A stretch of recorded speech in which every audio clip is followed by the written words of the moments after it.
So, yun po. Magandang araw po sa ating lahat, no? Mapayapang Sabado po sa ating lahat. Alas 8:35. Napakainit na po ng panahon. Ayun, ang video po natin ngayon, syempre,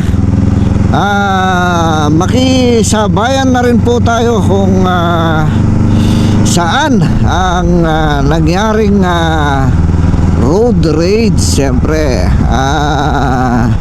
ibibigay din po natin ang ating opinion. Syempre, ang ating pong pag-uusapan siyempre base lang po sa opinion natin. So wala po tayo dun sa pinangyarihan. Nagbabase lang po tayo sa video na panood natin. Nagbabase lang din po tayo sa mga audio na narinig natin. Yan, yun lang po yung pagbabasihan ng ating palitan ng opinion na tinatawag, no? Ano na rin tayo sa viral video na road rage po. Yan po yung napakahirap iwasan, no? Ako man po personally, no, siyempre palagi natin sinasabi, kalma lang, habaan ng pasensya sa kalsada. Pero pag nandun ka na sa sitwasyon, talagang minsan hindi mo maiiwasan yung mga bagay na ganon, no? Kaya lang it's a process, sabi nga. Pwede naman po, pwede naman. Iba din kasi yung kahit papaano na ipaprocess natin yung sarili natin. Katulad to, palagi natin pinag-uusapan, palagi nating sinasabihan yung sarili natin na kalmado lang, kalmado lang. Pag dumating tayo sa punto na yon, although pa high blood ka na sana, kaya lang maiisip mo nga na may mga ganyang epekto, no, yung mga causes ng mga ganyang road rage. So medyo maiiwasan na po natin pag naipaprocess po natin yung sarili natin. Yung ba tinatawag na mindset ba? Mindset ganyan. Although mahirap, sabi ko nga, mahirap po na proseso, pero dahan-dahan. Sabi ko nga, alam nyo yon, yung kung tutuusin, parang maging panuntunan mo na lang sa buhay yung hanggat hindi ka sinasaling, okay lang. Kunwari pinakyo ka, kunwari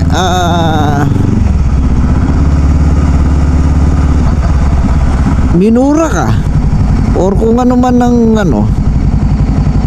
siguro mas okay na din yung hindi na lang kumibo, di ba? Yung alam mo, yung maging mindset mo nga na panuntunan mo na lang hanggat hindi ka na lang sinasaling.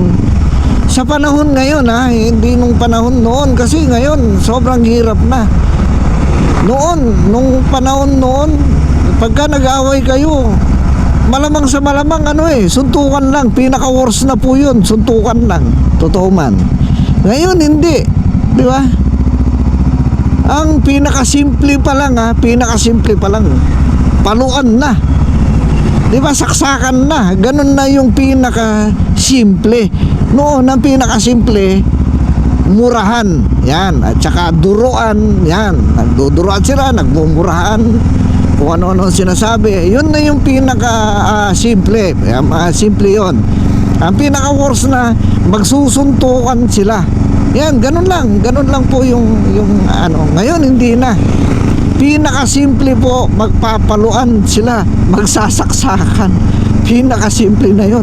Ibig sabihin yung worst nun, may mawawalan po ng buhay, no? Nakita nyo on both side, no? Tingnan nyo po yung both side. Pagka nagkaroon ng road rage, yung tahimik ka lang na tao, no? Simpleng buhay meron ka, nakakaraos, masayang pamilya, nagkaroon ng road rage. Ang isa, dalawa lang ang nagaway. Ang isa, napatay niya yung kaaway niya. So yung napatay, lugi, napatay. So yung mga namatayan, nawalan ng mahal sa buhay, hindi na nila makikita yung pamilya nila habang buhay. Agrabyado yung namatay. Siyempre, yung nakapatay, it's either magtatago yan. Wala lang kapayapaan sa buhay. So hindi naman habang buhay makakapagtago ka sa batas. At the end of the day, mahuhuli ka, makukulong ka. Di ba? Pag nakulong ka, ang mga mahal mo sa buhay, mapapalayo ka. Hindi nga sila nawalan ng mahal sa buhay, pero makukulong ka. O, di ba? Isipin mo naman, road rage, sige, sabihin mo ng homicide. Ilang years yan? Isang dekada? Di ba? Gaano yun kahirap? Dati kang komportable, dati kang nabubuhay ng tahimik, isang dekada kang mabubuhay sa impyerno dito sa lupa. Di ba? Gaano kahirap yun? At the end of the day, parang mas swerte pa eh, di ba? Mas maganda pa yung kalagayan ng namatay eh. Wala na, di ba? Pero ikaw, isipin mo, yung nakapatay, gaano kahirap? Yun lang ang pagpipiliin mo, di ba? Kasi two choices lang eh.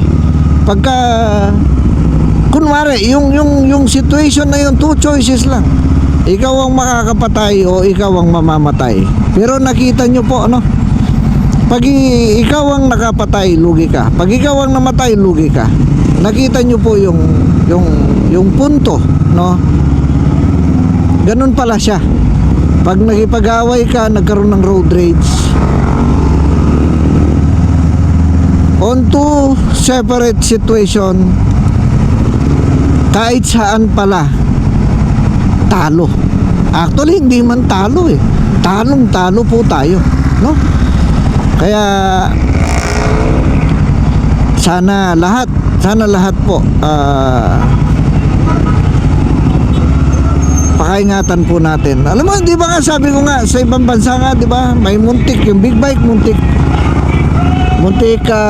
nagkabangga, uminto yung kotse. So akala ko mag-aaway, bumaba yung nakakotse, niyakap niya yung naka-big bike, mingi siya ng tawad,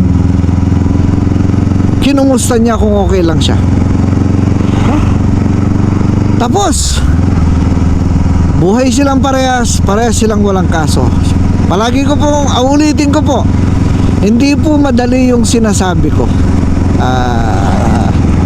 Hindi ko po sinasabi na sa anumang oras ganyan ang gagawin ko, pero sana po ako, humihingi po ako ng gabay palagi. Pag sumakay na ako sa sasakyan, humihingi ako ng gabay sa Panginoon na sana bigyan niya ako ng mahabang pasensya.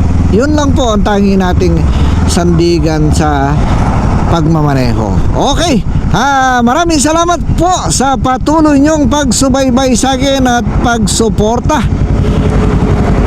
Hanggang sa muli po, salamat.